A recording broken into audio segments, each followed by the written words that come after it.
Good and evil part 15।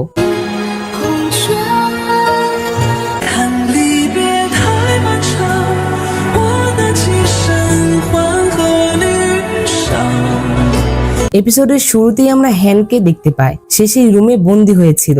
সকাল থেকে সন্ধ্যা হয়ে যায়, তাকে বাঁচাতে কেউ আসে না। আর এরপরে সে ঠিক করে যে চুনিয়াওকে ডাকতে হবে। তখন হ্যান বলে যে আর কোনো উপায় নেই। এই কথা বলে সে তার ভাগ্যের চিহ্নে আঘাত করে, যেটাতে চুনিয়ার হাতে যে হাতলক পরানো ছিল সেটার মাধ্যমে সে বুঝতে পারে হ্যান বিপদে। তখন সেখানে চুনিয়াও চলে আসে। তখন চুনিয়াও হ্যানের কাছে এসে জিজ্ঞাসা করে যে কি হয়েছে। তখন হ্যান চুনিয়াওকে বলে যে দরজাটি কেউ বাইরে থেকে ম্যাজিক করে বন্ধ করে দিয়েছিল। আমি অনেক চেষ্টা করেছি খোলার, কিন্তু পারিনি। এরপরে চুনিয়াও হ্যানের আঘাতটি ঠিক করে দেয়।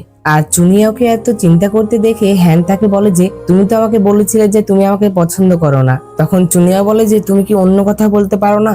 এরপরে হ্যান চুনিয়াকে বলে যে তুমি সবসময় আমার কাছ থেকে লুকিয়ে থাকো, কিন্তু আজ আমি আমার মন থেকে বলতে চাই, কারণ আমি জানি না যে তোমার সাথে আমার আবার কবে দেখা হবে। টিচার ইন বলেছিলেন যে যদি তুমি প্রেম করতে ইচ্ছুক হও তাহলে তুমি প্রেমিকের কাছে যাও। আর আমি তোমাকে ভালোবাসি, আর আমি এটা সিদ্ধান্ত নিয়েছি যে আমি তোমার কাছেই থাকবো। তুমি আমাকে পছন্দ করো বা না করো, কিন্তু আমি তোমাকে পছন্দ করব।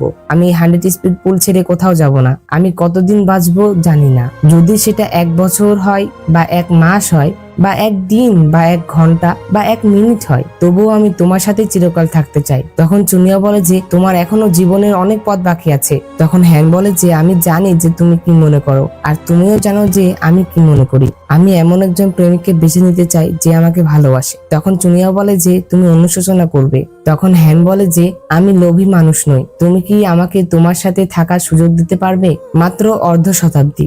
হ্যান আসলে এগুলো কথা অনেক আবেগ দিয়ে বলছিল, যেটাতে চুনিয়াও হ্যানকে তার সাথে রাখতে রাজি হয়ে যায়। এরপরে চুনিয়াও হ্যানকে সেখান থেকে নিয়ে আসে। এরপরে চুনিয়াও আর হ্যানের সম্পর্ক আবারও ভালো হয়ে যায়, তারা আবারও আগের মতো হয়ে যায়।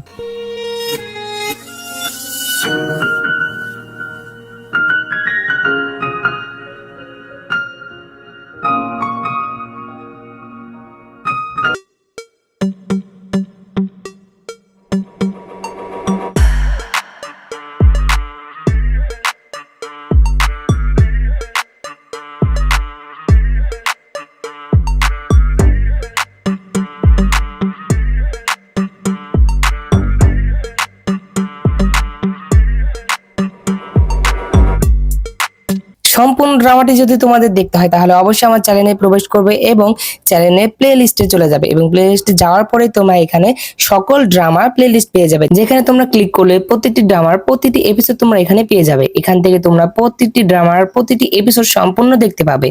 ধন্যবাদ।